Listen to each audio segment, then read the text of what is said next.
আগে আমাদের জানা দরকার মুহররম কি। মুহররম কি এই প্রশ্নের উত্তরে যদি আমরা জবাব দিতে চাই তাহলে আমাদেরকে শুরুতেই এর শাব্দিক অর্থ জানতে হবে। মুহররম মানে হলো সম্মানিত এবং যাকে হারাম করা হয়েছে। তার মানে হলো যে বিষয়গুলো আল্লাহ হারাম করেছেন সেখান থেকে আমরা কি করি, বেঁচে থাকি। সেই হারামকৃত বিষয়গুলোর ধারে কাছেও আমরা যাই না। ঠিক সেই জন্যই এই মুহররম মাস এমন একটি মাস, এই মাসে কোনো অন্যায়, কোনো জুলুম, কোনো অত্যাচার, কোনো পাপ কাজে লিপ্ত সব কিছু থেকে বিরত থাকতে হবে। তার মানে কি এই যে শুধু এই মাসে আমরা পাপ কাজ থেকে বিরত থাকব তাই নয়। এর মানে হলো অন্য অন্য মাসের তুলনায় এই মাসে আমাদেরকে আরও বেশি সংযত হতে হবে, আমাদেরকে এই মাসের সম্মান রক্ষা করতে হবে। সাথে সাথে এটি আরবি 12টি মাসের প্রথম একটি মাস। যেভাবে বাংলাতে 12টি মাস আছে, ইংরেজিতে 12টি মাস রয়েছে, ঠিক তেমনি আরবিতেও 12টি মাস। তার মধ্যে এই মাসটি হলো আরবি 12টি মাসের প্রথম মাস। বলেন সুবহানাল্লাহ। যেভাবে বাংলা মাস বৈশাখ দিয়ে শুরু হয়, যেভাবে ইংরেজি মাস জানুয়ারি দিয়ে শুরু হয়, ঠিক তেমনি আরবি মাসও শুরু হয়েছে কি মাস দিয়ে?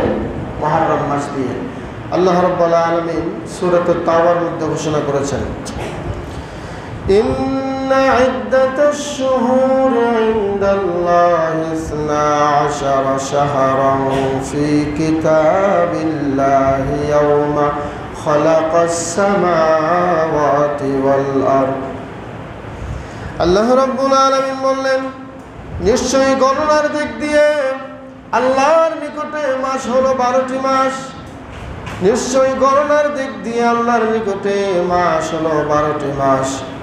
এই 12টি মাস হলো ফি কিতাবিল্লাহি ইয়াওমা খালাকাস সামাওয়াতি ওয়াল আরদ, যেদিন থেকে আল্লাহ রাব্বুল আলামিন আসমান জমিন সৃষ্টি করেছেন ওই দিন থেকেই আল্লাহর নিকটে গণনার দিক দিয়ে মাস হলো 12টি মাস। আসমান জমিন যেদিন থেকে আল্লাহ সৃষ্টি করেছেন ওই দিন অবধি, ওই দিন থেকে 12টি মাসের গণনা শুরু করেছেন আল্লাহ। আল্লাহ রাব্বুল আলামিন 12টি মাসের মধ্য থেকে সম্মানিত এবং মর্যাদাবান কিছু মাস তিনি আলাদা করেছেন।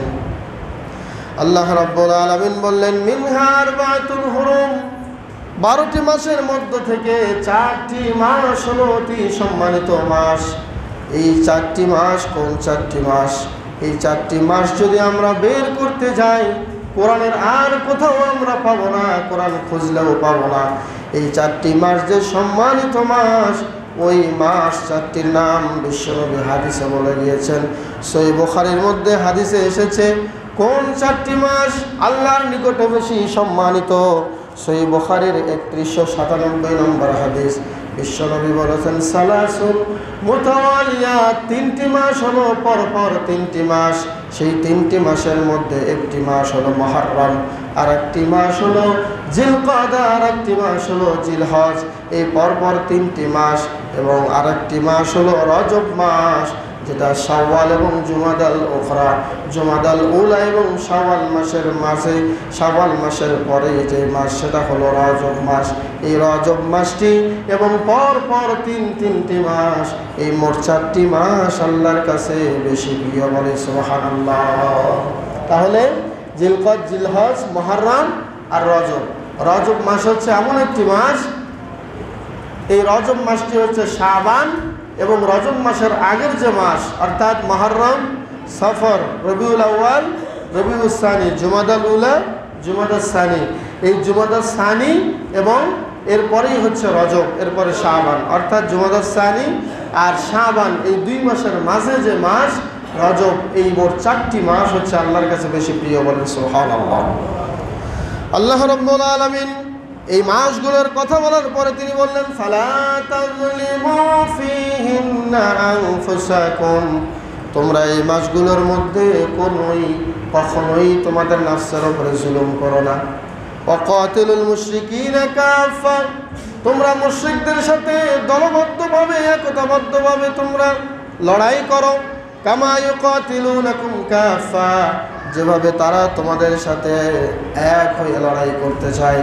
অর্থাৎ আল্লাহ এটাই বোঝাতে চাইলেন এই মাসে যুদ্ধ বিগ্রহ বন্ধ, কিন্তু অন্যায়ভাবে কোনো মুশরিক যদি তোমাদের উপরে ঝাঁপিয়ে পড়ে তাহলে তোমরা মুসলিমরাও এক হয়ে তাদের বিরুদ্ধে লড়াইয়ে নেমে যাও।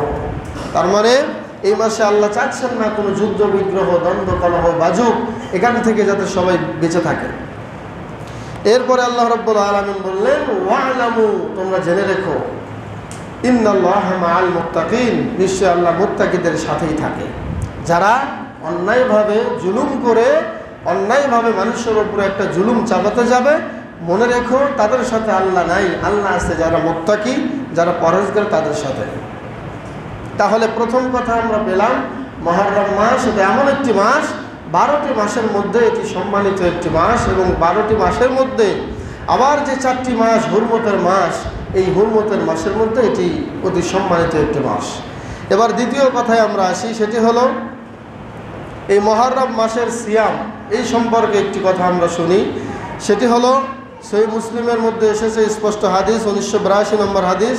বিশ্বনবী বলেছেন, আফজালুস সিয়ামি বা'দা রমাদান শাহরুল্লাহিল মুহররম ওয়া আফজালুস সালাতি বা'দাল ফারিদা সালাতুল লাইল। বিশ্বনবী হাদিসে দুইটি কথা বলেছেন, একটি হলো নফল সালাত তাহাজ্জুদের কথা, আরেকটি হলো নফল সিয়াম, এই আশুরার সিয়ামের কথা। বিশ্বনবী এভাবে বলেছেন, রমাদান মাসের সিয়ামের পরে সর্বশ্রেষ্ঠ সিয়াম হলো এই আশুরার সিয়াম, বলেন সুবহানাল্লাহ, মুহররম মাসের সিয়াম। এবং ওয়াফজলুস সালাতি বা'দাল ফারিদা সালাতুল লাইল, এবং ফরজ সালাতের পরে সর্বোত্তম সালাত হচ্ছে তাহাজ্জুদের সালাত। দুটি কথা, একটি হলো রমাদান মাসের সিয়ামের পরপরই যে সিয়ামের স্থান, সেই সিয়ামটাই হচ্ছে আগামী রবিবারের সিয়াম, মুহররম মাসের 10 তারিখের সিয়াম। এবং তাহাজ্জুদ সালাত হলো এই যে আমরা জোহর, আসর, মাগরিব, ইশা, ফজর 5 ওয়াক্ত সালাত আদায় করি, এই ফরজকৃত 5 ওয়াক্ত সালাতের পরপরই যেই সালাতের স্থান, সেই সালাত হচ্ছে তাহাজ্জুদের সালাত। কিন্তু আফসোসের বিষয় হলো আমরা জানাজার সালাত হচ্ছে ফরজে কিফায়া, সেখানে দৌড়ে আসি ওযু করে, কিন্তু এই দৌড়ে এসে ওযু করে ফরজ নামাজে আমাদের দাঁড়ানোর ইচ্ছা হয় না, এটা আমরা পারি না। নফল নিয়ে আমাদের টানাটানি, ফরজ ওয়াজিব যেগুলো, এগুলোর কোনো খোঁজ নাই, নফল সালাতে আমাদের অনেক আগ্রহ দেখা যায়। আল্লাহ আমাদের বোঝার তৌফিক দান করুক, বলে আমিন। এরপরে আশুরা কি? আশুরা শাব্দিক অর্থই হচ্ছে, যাকে আমরা আরবি একটা শব্দ থেকে নিয়ে আসি, সেটা হলো আশার। আশার মানে হচ্ছে 10। আশুরা মানে হলো এই দিনে আনজাল্লাহু মূসা ওয়া আগরাকা আলা ফিরআউন, আল্লাহ মূসা নবীকে ফিরআউনের কবল থেকে মুক্তি দিলেন, আর ফিরআউনের দলবলকে লোহিত সাগরে চুবায়া মারলেন, ওই যেই মারার দিনটা, এবং মূসা নবীকে তার কবল থেকে মুক্তি দিলেন, নিষ্কৃতি পেলেন, ওই দিনটি ছিল যেই দিন, ওই দিনটি হচ্ছে আশুরার দিন, বলেন সুবহানাল্লাহ।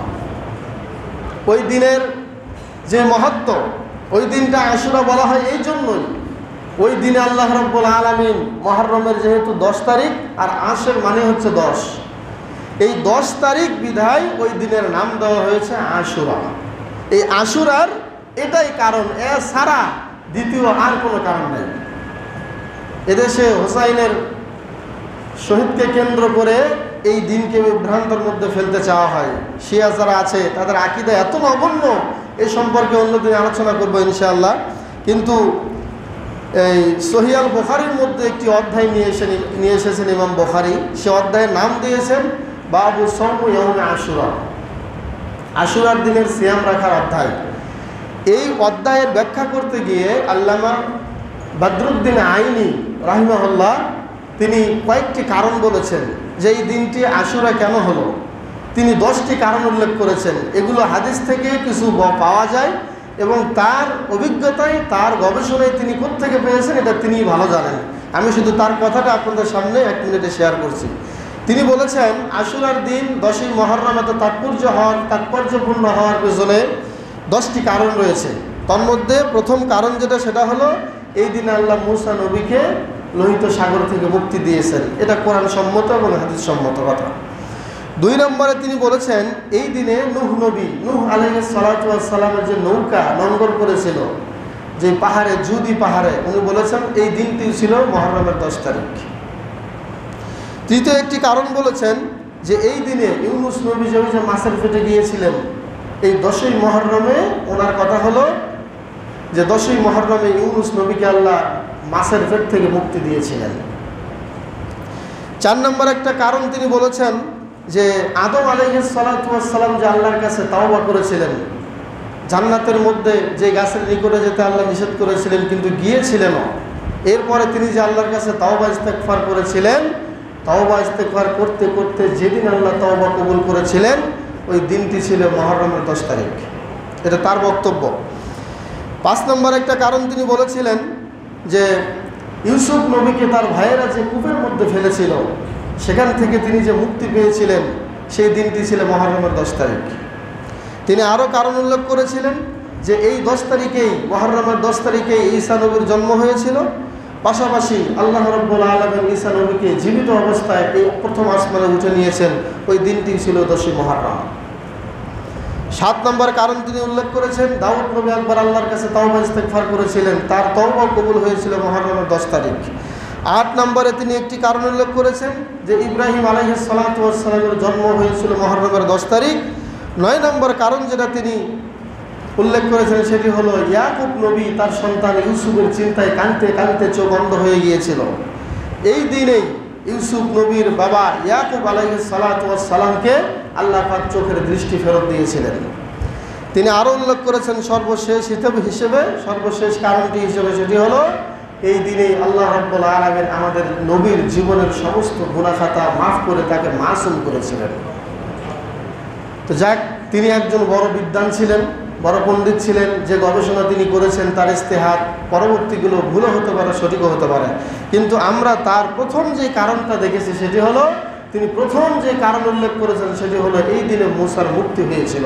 এটি কোরআনে স্পষ্ট এবং হাদিসে আল্লাহ রাব্বুল আলামিন বিশ্বনবী এটা স্পষ্ট করেছেন। বলেন সুবহানাল্লাহ। সম্মানিত উপস্থিতি, আশুরার সিয়াম, এই আশুরার সিয়ামের কথা আমরা কেন পেলাম আর কোত্থেকে পেলাম আমরা সকলেই জানি। এই সিয়ামটা হলো বিশ্বনবী একদিন মক্কা থেকে মদিনায় হিজরত করার পরে তিনি যখন মদিনায় গেলেন, যাবার পরে দেখলেন ইহুদিরা এই মুহররমের 10 তারিখে সিয়াম রাখে, রোজা রাখে। তখন বিশ্বনবী বললেন যে মা হাজা, এটা কি, এটা কেন তোমরা রাখতেছ?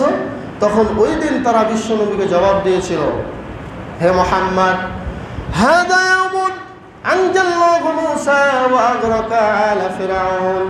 হে মুহাম্মদ সাল্লাল্লাহু আলাইহি ওয়াসাল্লাম, এটি এমন একটি দিন, এই দিনে আল্লাহ মূসা নবীকে মুক্তি দিয়েছিলেন আর এই ফিরআউনকে লোহিত সাগরের মধ্যে ডুবিয়ে মেরেছিলেন। এই জন্য আমরা ইহুদিরা আল্লাহ রাব্বুল আলামিনের শুকরিয়া গার্থে মূসা নবীকে আজ আল্লাহ এমন বিপদ থেকে রক্ষা করেছেন তার শুকরিয়ার্থে আমরা এই দিনে সিয়াম পালন করি। বিশ্বনবী সাথে সাথে বললেন, ফাআনা আহাক্কু বিমূসা, ও ইহুদিরা তোমাদের চেয়ে আমরা মূসা নবীকে বেশি মানার দিক দিয়ে বেশি হকদার। বলেন সুবহানাল্লাহ। তিনি নিজে সিয়াম রাখলেন। সিয়াম রাখার পরে সাহাবীদেরকে বললেন, তোমরাও সিয়াম রাখবা, তোমরাও আশুরার সিয়াম পালন করবা, তোমরা আশুরার সিয়াম বাদ দিবে না, আমিও আশুরার সিয়াম রাখবো। কেন? এর কারণ হলো এই দিনে আল্লাহ আমাদের জালিলুল কদর একজন আল্লাহর পয়গম্বর মূসা আলাইহিস সালাতু ওয়াস সালামকে বিশাল বিপদ থেকে রক্ষা করেছেন। বলেন সুবহানাল্লাহ। সম্মানিত উপস্থিতি, এই দিনের যেই সিয়ামের কথা আমরা পেলাম, এই দিনের সিয়াম আল্লাহর নবী রেখেছেন নাকি রাখেন নাই? রেখেছেন। মুহররমের 10 তারিখের সিয়াম সাহাবীরা রেখেছেন নাকি রাখেন নাই? রেখেছেন, রাখছেন। বিশ্বনবীর নিয়মিত, তিনি যতদিন বেঁচে ছিলেন নিয়মিত একটা আমল ছিল, যে আমলটি তিনি জীবনে কোনোদিন ছাড়েন নাই।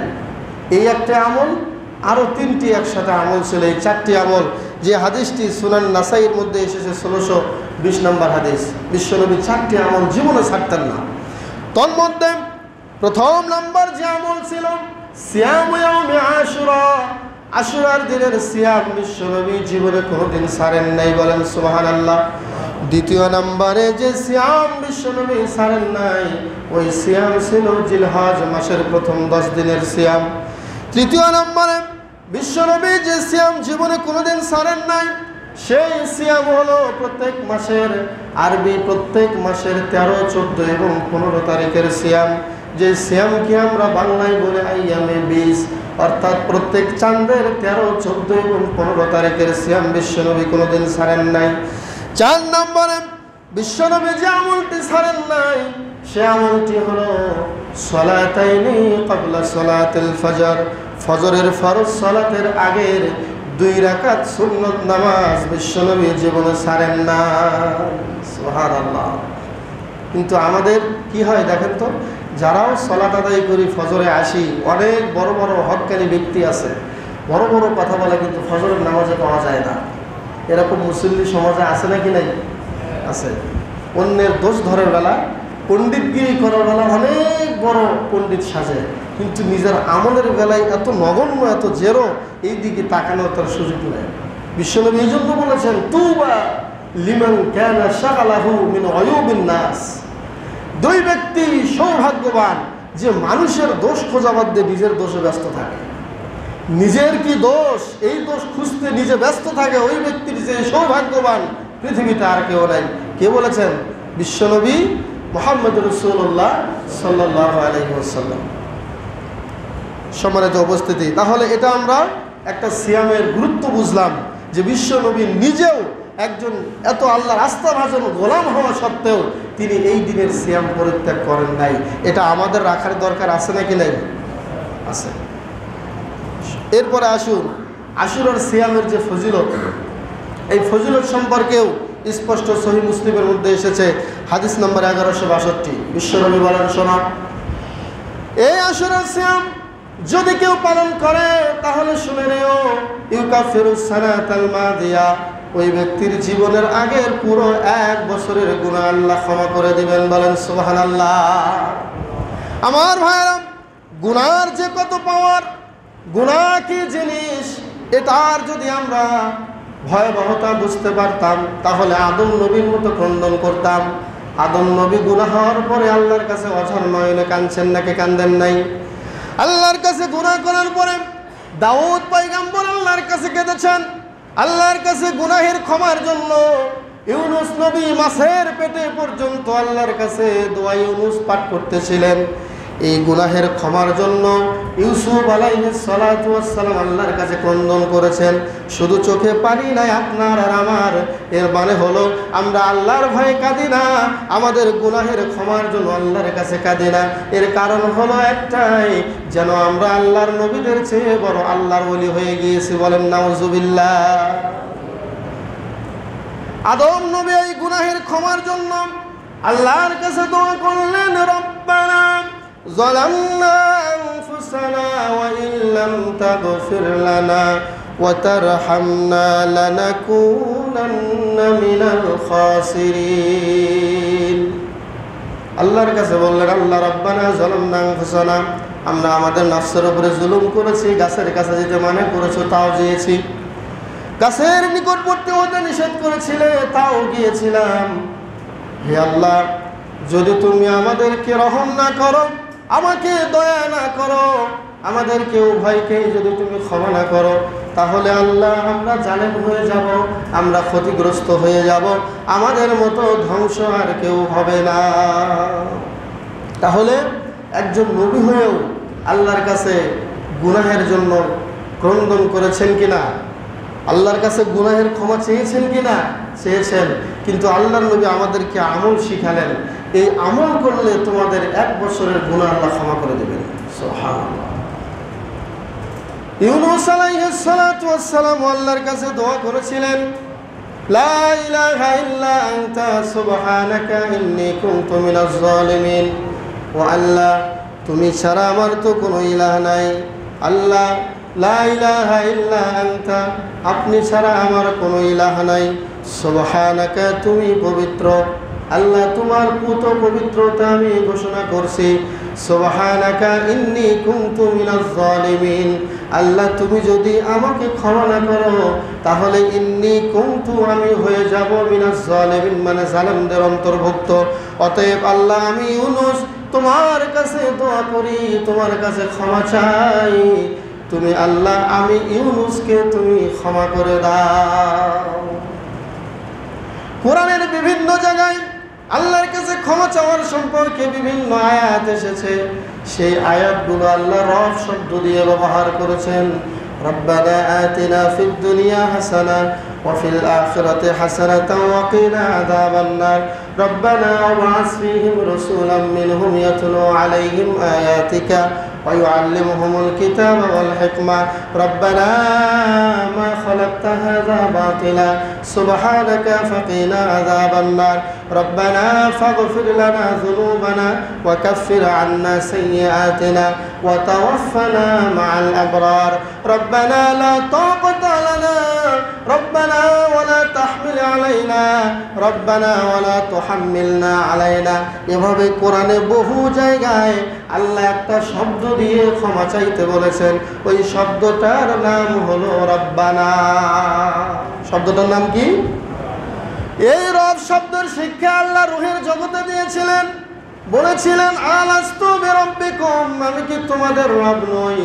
সকলেই সেদিন রূহের জগতে ছিলাম। সেদিন আল্লাহকে বলেছিলাম ক্বালু বালা, হ্যাঁ আল্লাহ আপনি আমাদের রব। দেখেন দুনিয়াতে আল্লাহ রবের শিক্ষা চালু রাখলেন, রূহের জগৎ থেকে রব শিক্ষা দিয়ে দুনিয়াতে পাঠালেন। তার মানে রব যদি কেউ আল্লাহকে বলে রব বলে স্বীকার করে, রব বলে যদি আল্লাহর কাছে ক্ষমা চায়, আপনি যদি একটা আপেলের মালটা একটা যদি আপেল আপনি খান তাহলে আপনার পেটে আপেলই যাবে, আরেকবার যদি মালটা খান তাহলে মালটার রসে আপনার পেটে যাবে, আরেকবার যদি পেয়ারা খান তাহলে পেয়ারার রস আপনার পেটে ঢুকবে।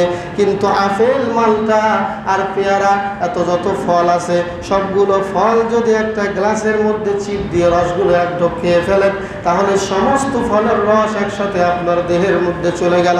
বলেন ঠিক না বেটি? রব শব্দটা ঠিক এরকম।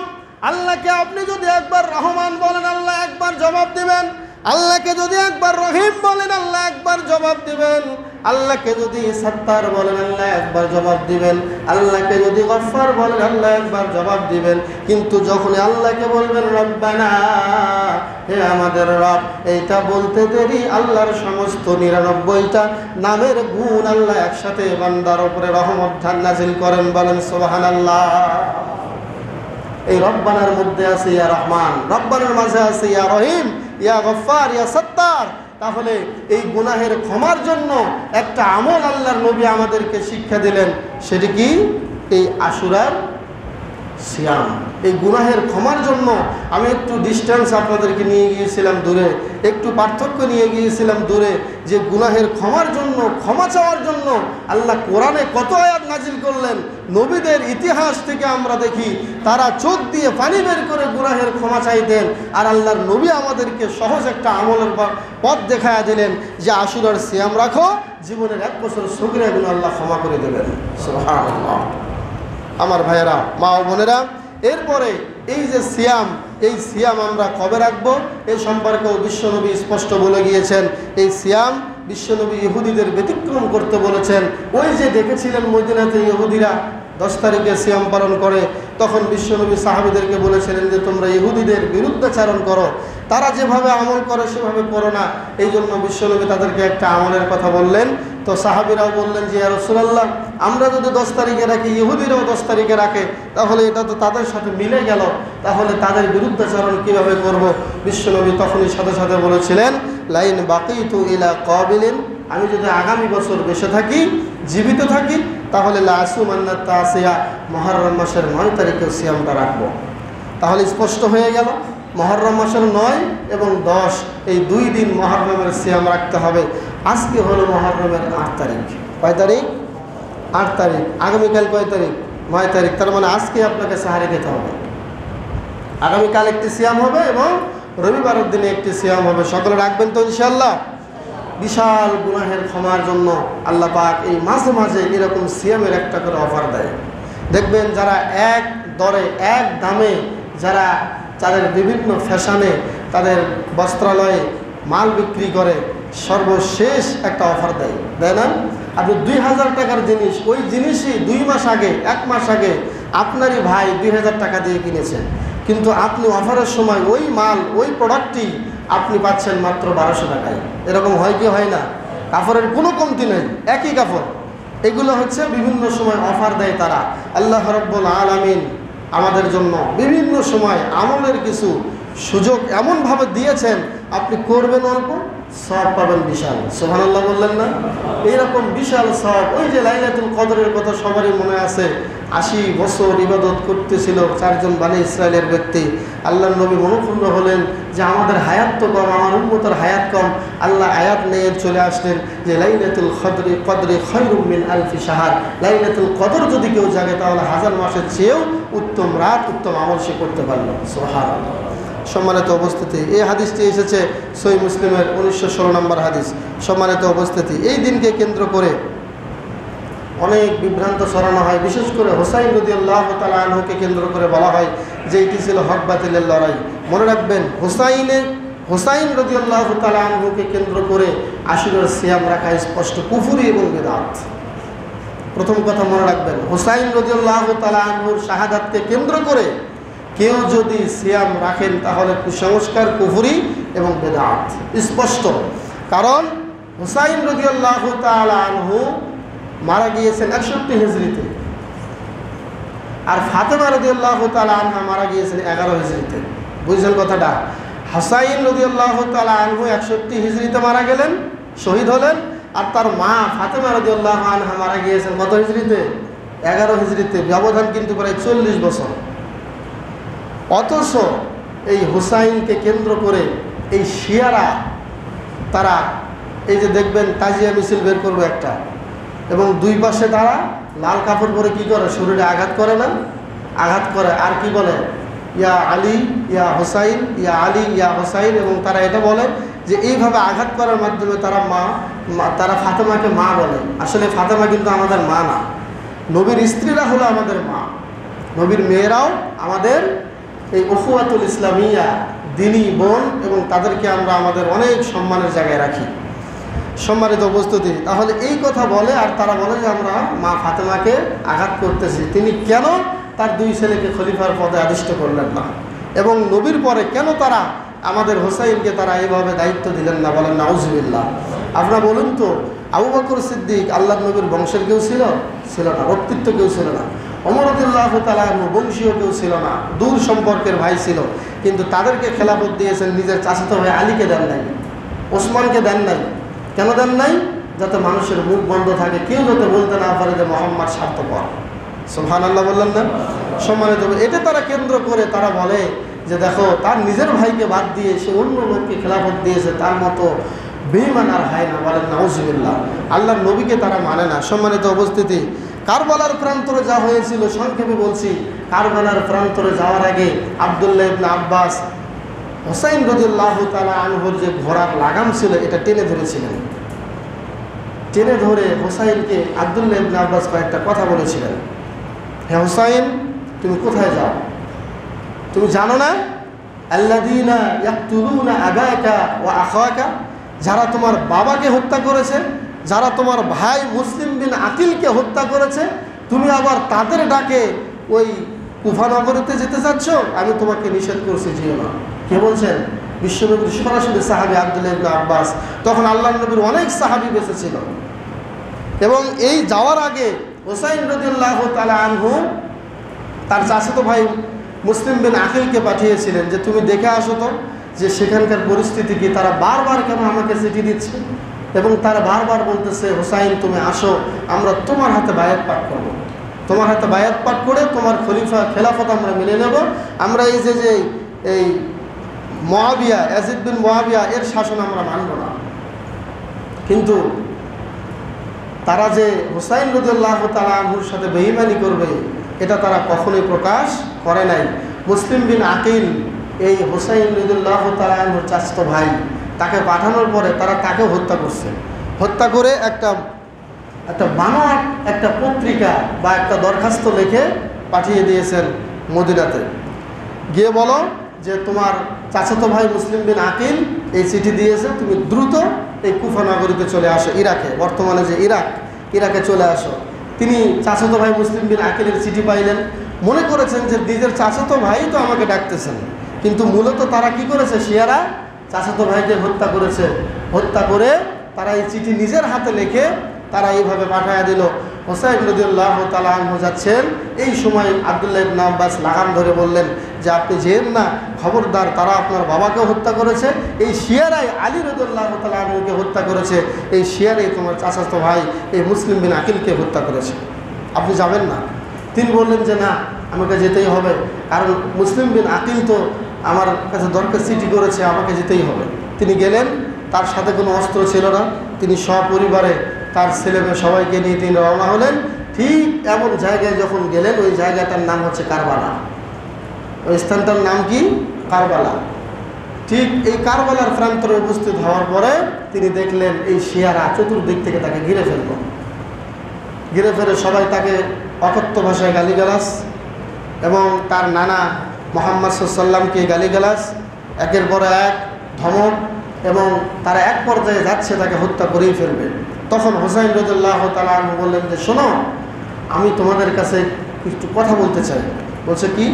বলছে তোমরা আমাকে হত্যা করো বা না করো সেটা পরের কথা, আমি আগে জানতে চাই যে তোমাদের যে ইয়াজিদ বিন মুয়াবিয়া সে কোথায়, আমাকে তার কাছে যেতে দাও। হত্যা করো তোমরা আমাকে, কিন্তু ওর কাছে আগে যেতে দাও। তার খেলাফত তোমরা কেন মানো নাই এটা আগে আমি জানতে চাই। না, আমরা তোমাকে তার কাছে যেতে দেবো না। তো ঠিক আছে, তাহলে আমাকে সিরিয়ার একটা রাস্তা দেখে দাও, আমি সেখানে চলে যাই, তোমাদের এই বায়াত আমার নেওয়ার দরকার নেই। না, সেদিকেও যেতে দেবো না। বলছে তাহলে আমার রাস্তা ছেড়ে দাও, আমি মদিনা থেকে আসছিলাম, আমি মদিনাতে চলে যাই। দেখেন কত বড় বেঈমান এই শিয়ারা, তারা চতুর্দিক দিয়ে সবগুলো রাস্তা বন্ধ করে দিয়ে সপরিবারে নির্মমভাবে হোসাইন রাদিয়াল্লাহু তাআলা আনহুকে সেখানে হত্যা করে ফেলে। এই ঘটনা ঘটার পরে হোসাইন রাদিয়াল্লাহু তাআলা আনহু সেখানে সপরিবারে শহীদ হয়ে গেলেন। এখন আপনারা বলুন তো, এটা কি হক বাতিলের লড়াই ছিল? ছিল না। হোসাইন রাদিয়াল্লাহু তাআলা আনহু হক বাতিলের লড়াই যদি বলতে হয় তাহলে বলতে হবে মূসা এবং ফেরাউনেরটা। এখানে তিনি যুদ্ধ করার জন্য যান নাই, তিনি গিয়েছিলেন একমাত্র বায়াত দেওয়ার জন্য, যাতে পুরো ইরাকবাসী শান্তিতে থাকে, যাতে কোনো কলহ বিদ্রোহ না হয়। তো যাই হোক, এই উপলক্ষে তারা দেখবেন হোসাইনের মৃত্যুর স্মরণে শরীরে আঘাত করে, এটা স্পষ্ট কুসংস্কার। কারবালার দিন হিসেবে সিয়াম পালন করা স্পষ্ট কুসংস্কার। এরপরে তাজিয়া মিছিলের নামে যা কিছু করা হয় বাংলাদেশের সবই স্পষ্ট কুসংস্কার। এগুলো সবই বর্জনীয় আমল, কারণ এগুলো সাহাবীগণ থেকে প্রমাণিত নয়। আল্লাহ পাক এইগুলি থেকে আমাদেরকে বেঁচে থাকার তৌফিক দান করুক বলে আমিন। পাশাপাশি এই মুহররম মাসের যে শিক্ষা, প্রথম শিক্ষা হলো এটা হক বাতিলের লড়াই ছিল, সেটা ছিল মূসা এবং ফেরাউনের মাঝে। হক বাতিলের লড়াই শুধু মূসা এবং ফেরাউন নয়, হক বাতিলের লড়াই কিয়ামত পর্যন্ত থাকবে। কথা বলেন ঠিক কিনা? একটা হক, একটা বাতিল, একটা শয়তানি, একটা রব্বানি, এই দুই রকমের শক্তি আল্লাহ পাক দিয়েই দুনিয়া সৃষ্টি করেছেন। ইম্মা শাকিরা ওয়া ইম্মা কাফুরা। মানুষ চাইলে কুফরি করবে, অথবা মানুষ চাইলে শুকরিয়াভাবে চলবে, শুকরিয়া আদায় করে চলবে। এটা আল্লাহ পরীক্ষা করার জন্যই শয়তানের শক্তি দিয়েই দুনিয়া সৃষ্টি করেছেন। এজন্য এই দিনে আমাদের যে করণীয় এবং বর্জনীয় আমলগুলো আমরা জানলাম, প্রথমত গুরুত্বপূর্ণ যে আমল সেটি হলো আমাদেরকে আগামীকাল এবং পরশু শনিবার রবিবার দুটি সিয়াম রাখতে হবে। আল্লাহ পাক আমাদেরকে আমল করার তৌফিক দান করুন।